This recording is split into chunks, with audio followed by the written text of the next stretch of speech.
Hello friends, welcome back to my channel.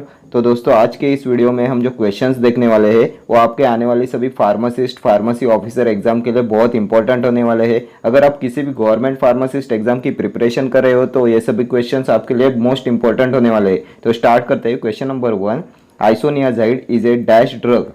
Isoniazid is a dash drug. Antiviral, anti cancer, anti tubercular और anti protozoa. तो isoniazid क्या होता है? तो ये होता है anti TB drug. Option C will be your correct answer. Anti tubercular drug में आता है आइसोनियाजाइड। आइसोनियाजाइड होता है first line anti TB drug and isoniazid causes neurotoxicity. और इसलिए इसके साथ में क्या देते हैं? तो इसके साथ में देते हैं विटामिन B6, पायरिडॉक्सिन देते हैं आइसोनियाजाइड के साथ में to minimize the neurotoxicity. Pyridoxine is administered with isoniazid to minimize the neurotoxicity. ठीक है, अभी आप मुझे बताएंगे first line anti TB drug में कौन से ड्रग आते हैं। तो इसमें आते हैं isoniazid, rifampicin, ethambutol, pyrazinamide and streptomycin. And second line anti TB drug में कौन से ड्रग आते हैं?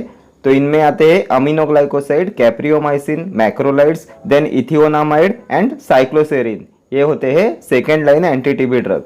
ठीक है, next question, which one of the following disease is not fomite borne. इनमें से कौन सा फोमाइड बॉर्न डिसीज नहीं है? मलेरिया, टाइफॉइड, डिप्थेरिया के bacillary dysentery. Not a fomite borne disease. तो typhoid, diphtheria and bacillary dysentery ये तीनों आते हैं फोमाइड बॉर्न डिसीज में। Malaria is not a fomite borne disease. Malaria fomite borne disease में नहीं आता। मलेरिया होता है प्रोटोजोअल डिसीज। प्रोटोजोअल डिसीज होता है मलेरिया। अभी क्या आप में से कोई बता सकता है कि मलेरिया के कॉजेटिव एजेंट कौन से होते हैं? तो मलेरिया के कॉजेटिव एजेंट होते हैं Plasmodium vivax, Plasmodium oval, Plasmodium falciparum. Plasmodium vivax, Plasmodium oval, Plasmodium vivax, ये होते हैं मलेरिया के कॉजेटिव एजेंट। टाइफॉइड का कॉजेटिव एजेंट कौन सा होता है? तो साल्मोनेला टाइफी। साल्मोनेला टाइफी होता है causative agent of typhoid. Then typhoid के लिए डायग्नोस्टिक टेस्ट कौन सी होती है? तो विडाल टेस्ट होती है टाइफॉइड के लिए। Widal test is for typhoid and typhoid होता है बैक्टीरियल डिसीज। देन डिप्थेरिया का पॉजिटिव एजेंट कौन सा है? तो डिप्थेरिया का पॉजिटिव एजेंट है कोरिनेबैक्टीरियम डिप्थेरी। कोरिनेबैक्टीरियम डिप्थेरी होता है positive agent of diphtheria. Diphtheria की डायग्नोस्टिक टेस्ट कौन सी है? Schick test and Elek test, ये होती है डिप्थेरिया की डायग्नोस्टिक टेस्ट।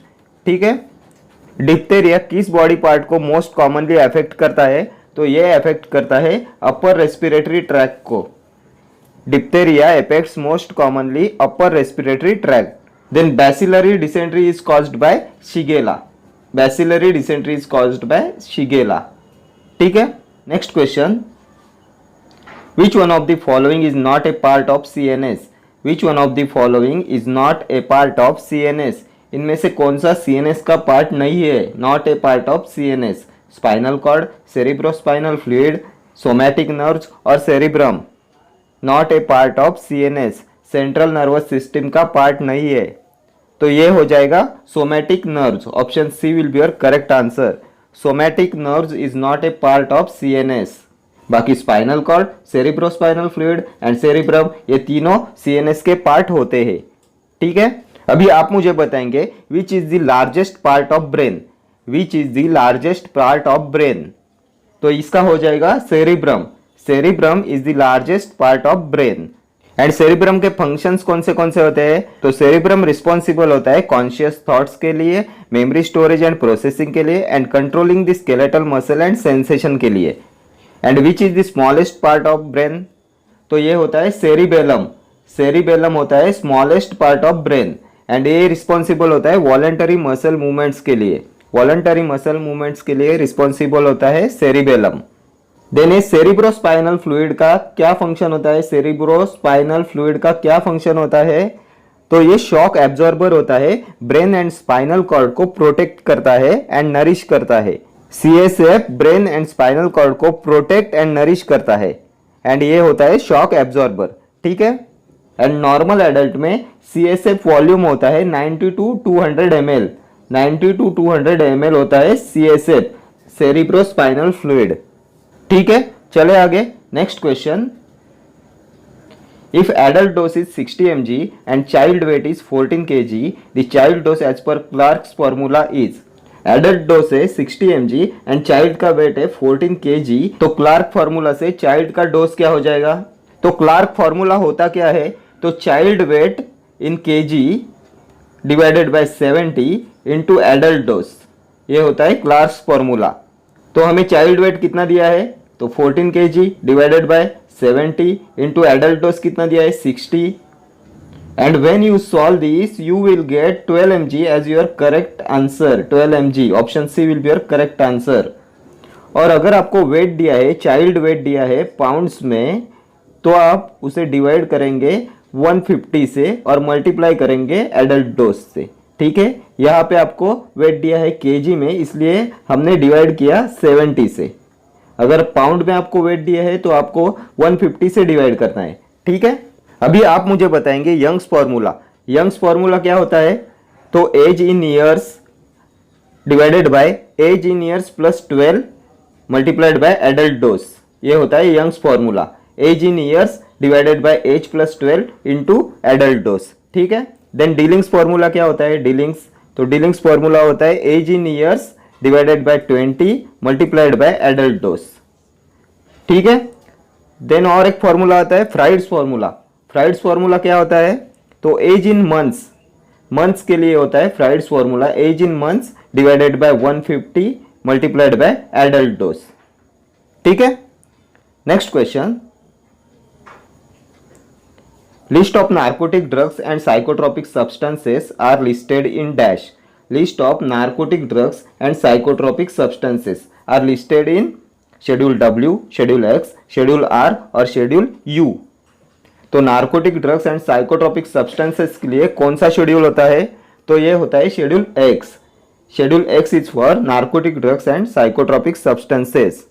ठीक है, शेड्यूल डब्ल्यू किसके लिए होता है? तो ये होता है list of drug which is to be marketed under generic names only. Generic names के लिए होता है schedule W.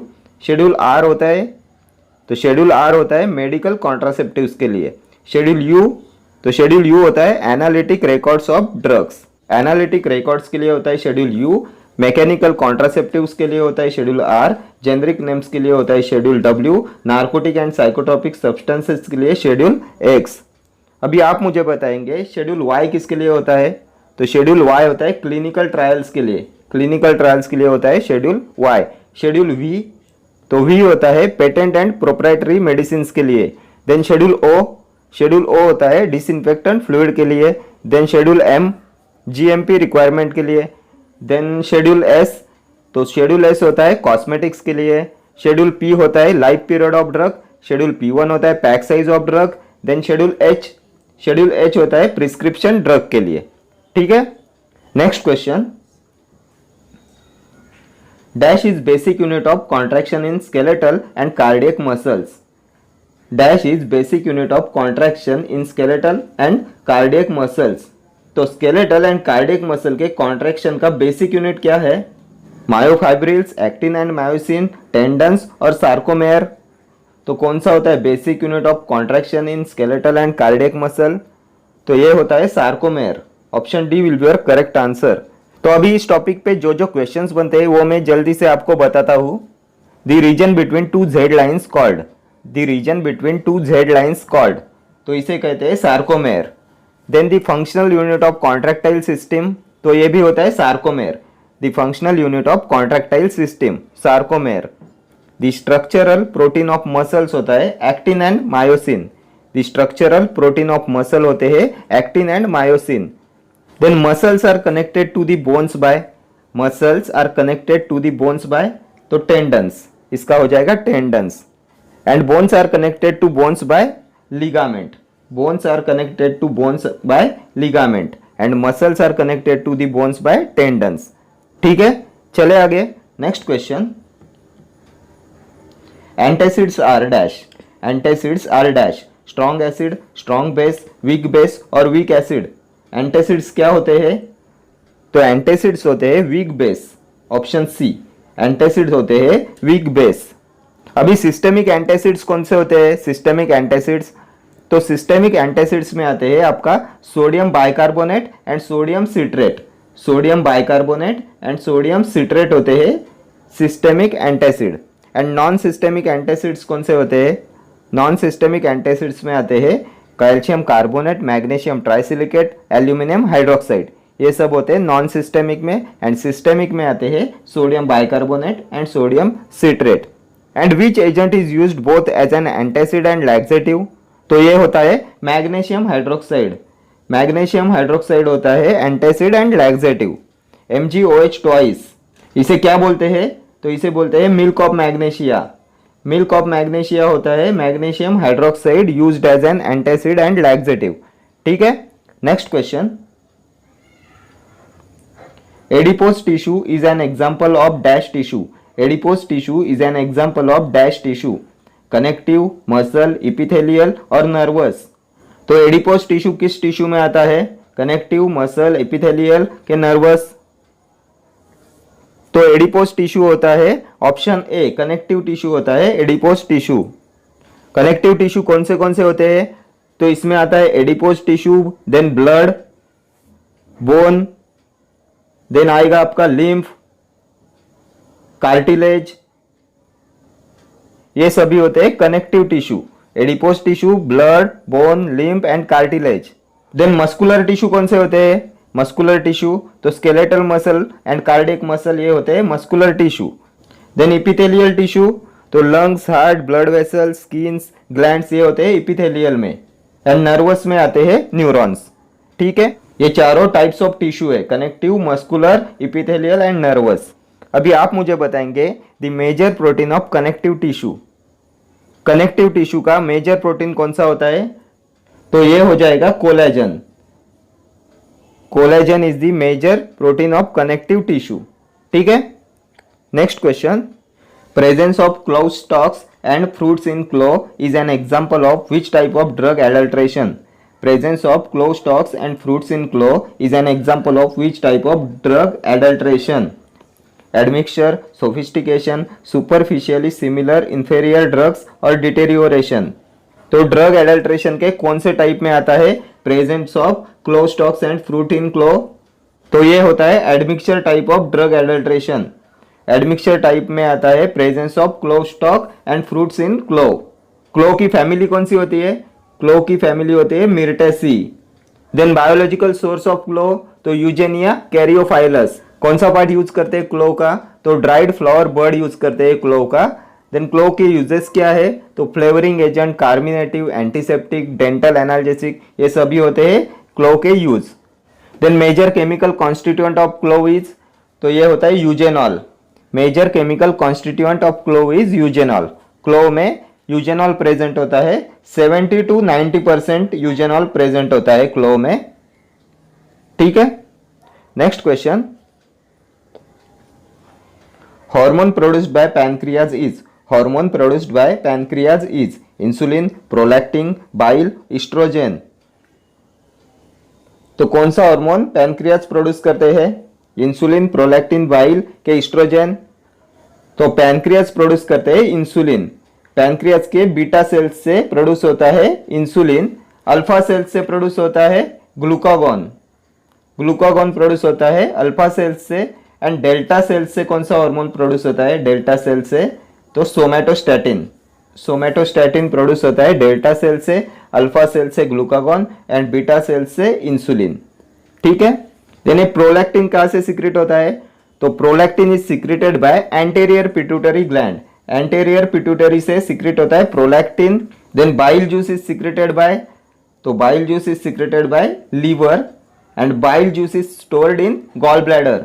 Bile juice secret करता है लीवर एंड उसे स्टोर करता है गॉल ब्लैडर। ठीक है, देन ईस्ट्रोजन क्या है? तो ईस्ट्रोजन प्रोड्यूस करती है ओवरीज। ईस्ट्रोजन प्रोड्यूस करती है ovaries and oestrogen is female sex hormone.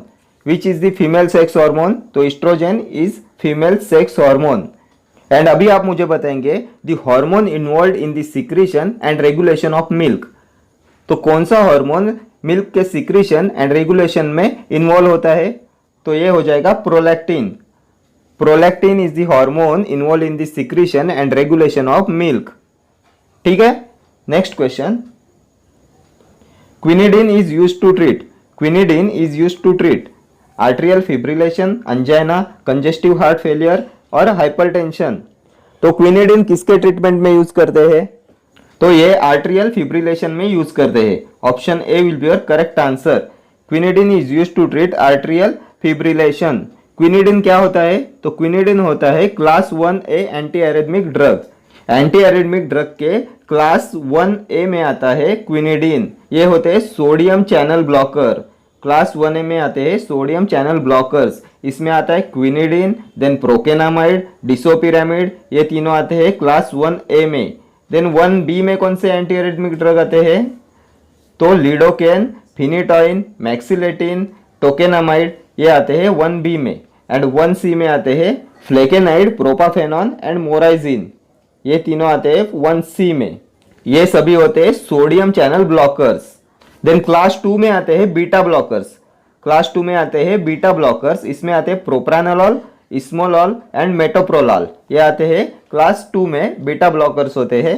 Then class 3 में कौन से ड्रग आते हैं? तो क्लास 3 में आते हैं पोटेशियम चैनल ब्लॉकर। इसमें आते हैं एमियोडायरन, ब्रेटिलियम, डोफेटिलाइड, आइबुटिलाइड, ये होते हैं potassium channel blockers. And class 4 होता है calcium channel blocker. Calcium channel blocker होते हैं वेरापेमिल एंड डिल्टियाजेम। ठीक है, एंटी एरिथमिक ड्रग का क्लासिफिकेशन मोस्ट इंपॉर्टेंट है। ठीक है, okay friends, thank you for watching this video. See you in the next video. Till then do like, share, comment and subscribe to my channel. Thank you.